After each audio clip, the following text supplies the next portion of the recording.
How do I know if pharmacy school is for me? How do I know if this choice is for me?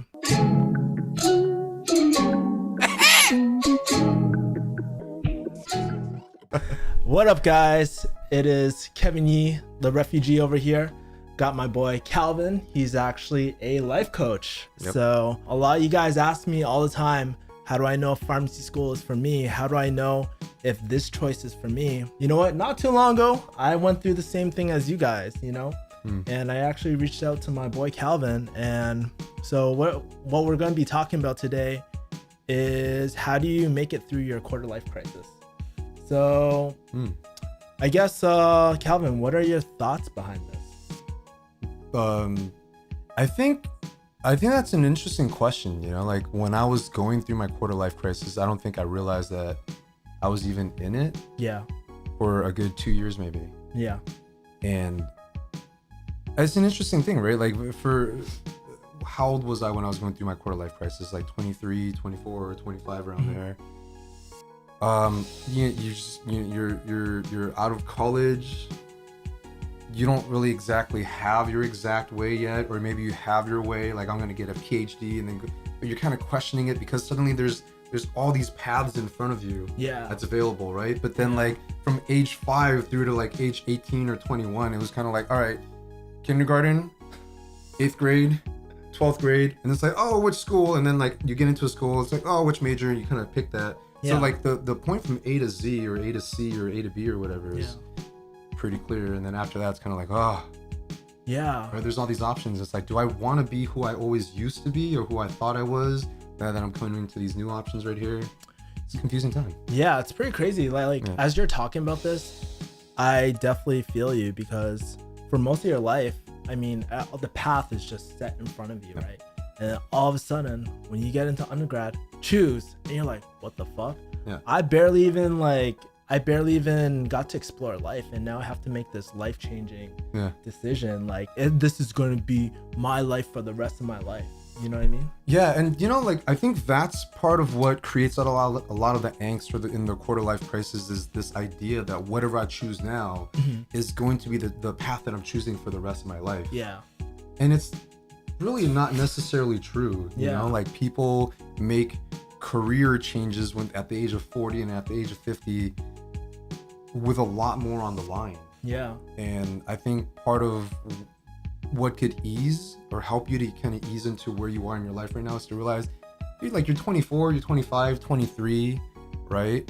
You have plenty of choices to make right now, and they don't have to be for forever. In fact, they're probably not going to be.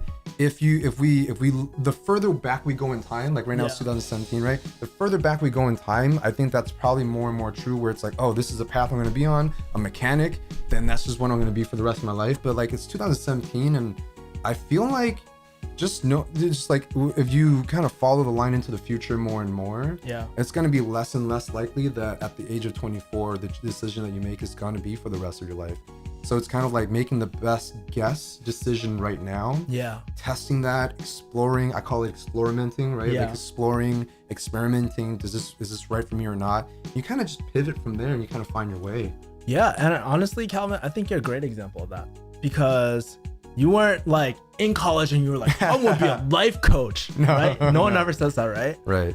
I didn't even know what that was. I don't think it exists. No, but I didn't know. Yeah, you didn't know, and you went standard Asian narrative. You were doing that bio. Yeah, dude, you were doing that bio grind. Probably pipetting and shit. Yeah. And you're like, well, why don't you tell them? Tell me your story, man. When I went to college, I went to UC San Diego, and I got myself into a bio major. I was a bioinformatics major. Yeah. And what that is computer science and computer science and biology. Yeah. Right. It was like doubly Asian nerdy, right? Like life science, computer science, right? Yeah. And I mean, because why? Because I had always had this identity of being like a smart Asian kid, and this is kind of the next step for a smart Asian kid, right? To do something where after that you can get a PhD and then get a science career. And so I graduated with that degree. Yeah. When I was about to graduate from UC San Diego, I read this book, Rich Dad Poor Dad. Because I thought it was gonna teach me about the real world and managing my finances. Yeah. But actually it was a book about being an entrepreneur. And I was like, I had never like really like seen myself in the entrepreneur dream, but like as soon as I read that book, I put it down and I was like, dude, like, yeah, I kind of drank the Kool-Aid and I didn't really question it. So I was like, all right, I'm gonna be an entrepreneur. Screw everything that my life was about so far. Yeah. And I just decided I'm not gonna get a PhD or anything. So then from there, I was like, all right, I'll be an entrepreneur. Had a lot of great ideas, but the hard part was actually influencing people. Yeah. So that's where I realized I had a really big skill gap because all my skills was computer programming and science and math, right? Yeah. And so, you know, I was like, all right, I'll go into sales. Yeah. So at one point, I'm in a network marketing company and I'm cold calling at a mortgage office at night. And by day, I'm trying to recruit all my friends into this pyramid scheme. So it's like no's everywhere. Yeah. You know, but like that's how I got my start. That's how I kind of broke out of the mold. And it sucked for a year or two. But then I started working for Tony Robbins. I was cold calling for Tony. Yeah. Right off of cold calling for a mortgage office. So it was a good environment. And then like I just kind of found my way. I realized that it wasn't cold calling that I was going to do for the rest of my life, right? Yeah. But I was exploring, I was experimenting. I was like, I think I like people. Yeah. You know, and so when I saw coaching at Tony Robbins, I was like, all right, let me try that out. And, you know, like for 7 months they said no, but I'm a cold caller. You can't say no to me. I'm just going to keep calling on you. Right. So eventually they said yes. But then like when I got there, that's when I realized, okay, like, dude, like this is something that I love to do. But I wouldn't have been able to like know that. Yeah. I had to like explore and experiment and just kind of figure out what the very next thing was, knowing that the very next thing was not the final thing. I didn't know what the final thing was. And in fact, I still don't. Yeah. You know? Yeah. And as you're telling your story, I mean, there's so many things I relate with it because the book that really changed my life was also Rich Dad Poor Dad. I thought it was scammy as fuck. But I learned a lot about like a lot of things about it. Like for a first time, just like you, I saw myself as an entrepreneur. And at this point, I already graduated pharmacy school. I was like, oh fuck, I fucked up. I got myself in hella debt and I don't know what I want to do with my life because I hate it so much at the time, you know? And I feel like a lot of the people watching today are going through that sort of thing. So what sort of advice do you have for them? You know, maybe they've already gone through pharmacy and whatnot. Yeah. What advice do you have for them? You know, so there's this thing in the way that authors write that I think kind of like promotes their way of thinking, but also has a way of causing us to say, well, shit, that means everything that I've done before was worthless and wrong. Yeah. And I fell into that. Yeah. Right. I think it's important, or I would want for you guys to understand that wherever you are right now, even if it's not where you want to end up, it's valuable. And first of all, to like not say, fuck, I fucked up. No, fuck that. Like you have legitimately developed some skills and some strength and some character traits. And I think it's important to take inventory of that so that you don't throw the baby out with the bathwater. What you probably know that you want to move away from is the direction that you were on before. Yeah. But you also like you developed a hard work ethic, for example, you know, like you developed the ability to really memorize things. Or for some other people, it's like, no, memory was not like my skill at all, but it was my strength in kind of seeing the different things and then seeing the bigger picture and connecting the dots, for example, right? Yeah. But I think partially, at least at first, you want to take an inventory of like, what are you working with, right? Take the Strengths Finders 2.0 assessment and kind of figure out what your strengths are. You got that book? I have that book. Yeah, okay, there you go, right? Kind of like figure out what you're working with that you're going to take with you so that you don't feel like you're starting over from ground zero, because honestly, you're not. Yeah. Right? And all that stuff is going to give you a good sense of where you want to go next anyway, because you probably don't want to go somewhere where you're going to be a complete fucking white belt all over again. Or at least if you're going to, you know, like if you're going from like a pretty high level jujitsu, speaking metaphorically here, right? Yeah. And you're going into karate, for example. Okay, fine. You might start off as a white belt again, but you kind of know what sort of jujitsu skills you're bringing, so that like in the middle of this karate thing, you could still like break some things out if you need to. Yeah. You want to keep that strength, right? Yeah. And then from there, it's I think it's like talking to people that kind of resonate with you, figuring out what your own values are, kind of taking the time to understand what is it that you like or don't like, exploring what's out there, kind of putting your hands on it. It's, I guess there's like two sides of the game, right? Like one part, like internally you're reflecting, but the other side is the answers are out there. You don't know what all the options are. You just got to go out there to like explore and kind of put your hands on different puzzle pieces and see how they fit. That's true. That's true. Yeah, as you're talking about this, like I'm reflecting about my own life and stuff, and it's probably one of the reasons why I started this YouTube channel, actually. Say more about that. Yeah, because for me, I like when I was dealing with that, oh fuck, I fucked up. I went to pharmacy school. I did exactly what you did. I was like, I love people. I love talking to people.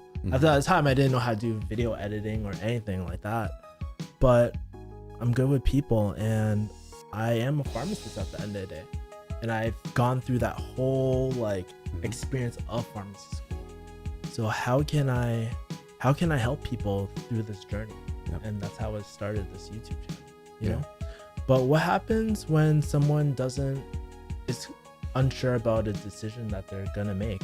So for example, like I said, there's a lot of people watching this channel too that are trying to see if pharmacy is for them, if this next step is for them.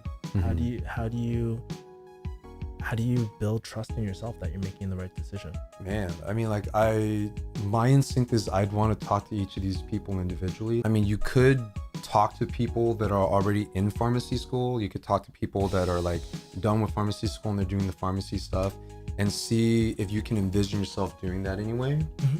Or see if you can envision yourself, like either does that light you up, or on the other side, like are there any like obvious fucking deal breakers in it, right? Yeah. So that could be helpful, that could be informative. At the same time, I feel like the caution there is that, you might find some things where it's like, oh, I don't know if I would ever do that. But like, if just be honest with yourself, right? Like if you kind of see some things and you're like, oh, I don't know if I'd really want to do that or whatever, but then you realize that's you being closed-minded. Like when I was a kid, I was like, I don't like mushrooms or whatever. And then like, I love mushrooms now, right? That's fucking closed-minded, right? Yeah. But kind of like, you got to be honest with yourself there, like, because you might grow to like something that you didn't like before. But I think that's helpful, kind of talking to people along the way. But I think on the other side also is kind of like, so you're asking about pharmacy school, and like, why center it on just pharmacy school? Yes or no? That's such a binary thing, and there's so much pressure on that anyway. Why don't you give yourself like 4 viable options? 3, like 7 is maybe too many, right? But like 3, like what are your top 3 options or whatever, and explore those, so that it's not like pharmacy school, yes or no, because that puts a lot of pressure, right? Because if I say no, fuck, what else am I gonna do, right? Yeah, that's true. So like, why don't you like go with the top 3? Yeah. Kind of like, and be like, hey, from amongst these top 3, not even like what's the right one for me, but what's my best guess right now that I would be excited to pour myself into.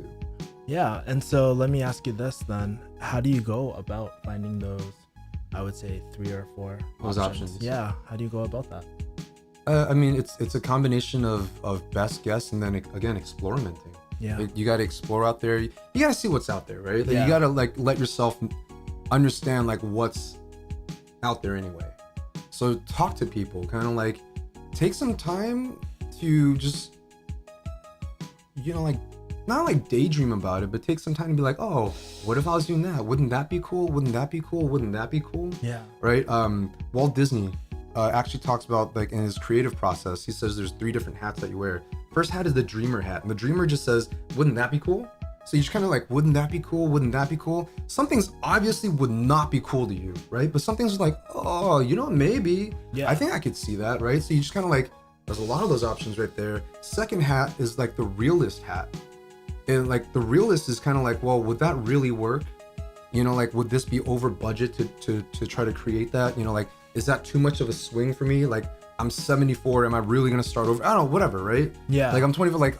I'm totally a left brain person. Is it really realistic for me to like try to become this like super artsy creative guy? Like, you could, but it's, like, does that realistically fit? Right? Yeah. The third hat is like the hat of the critic.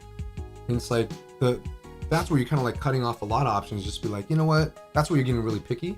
Yeah. And that's where you ultimately decide. Yeah. Right? Like, which one can I criticize the least? Yeah. like that's the one, right? Yeah.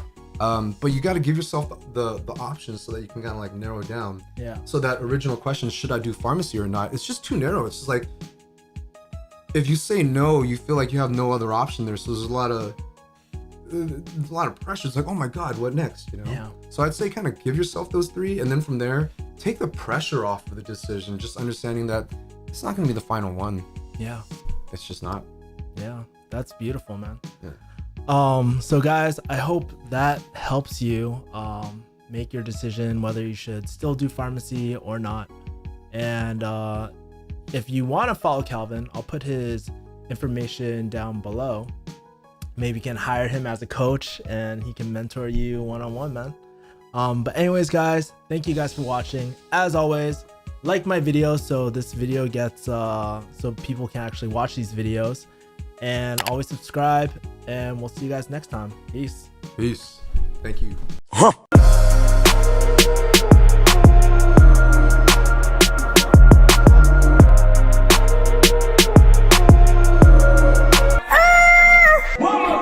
How's my makeup? Your makeup? Perfect. You know, I missed the spot, man.